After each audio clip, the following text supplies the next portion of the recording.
அடுத்து விழுப்புரம் மாவட்டம் கிளியனூர் பக்கத்துல 17 வயது கல்லூரி மாணவி மாயமான வழக்குல உரிய நடவடிக்கை எடுக்கலன்னு சொல்லி குற்றஞ்சாட்டி அவங்களோட தாய் காவல் நிலையம் முன்பு சாலையில உருண்டு போராட்டத்துல ஈடுபட்டிருக்காங்க.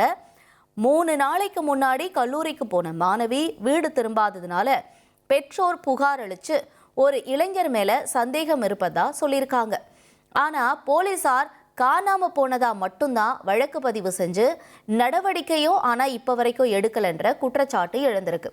இதனால இந்த தாய் சாலையில உருண்டு போராட்டத்தில் ஈடுபடக்கூடிய காட்சிகளை பார்க்கிறோம். மாணவி அதற்கு அடுத்தபடியா வீடு திரும்பிய நிலையில விசாரணையை முறையா நடத்தி உண்மையை வெளியே கொண்டு வரணும்னு வலியுறுத்தி அவங்களுடைய தாய் இந்த போராட்டத்தில் ஈடுபட்டிருக்காங்க. போராட்டம் நடத்திய இந்த சம்பவம் அந்த பகுதியில பரபரப்பை ஏற்படுத்தி இருக்கு.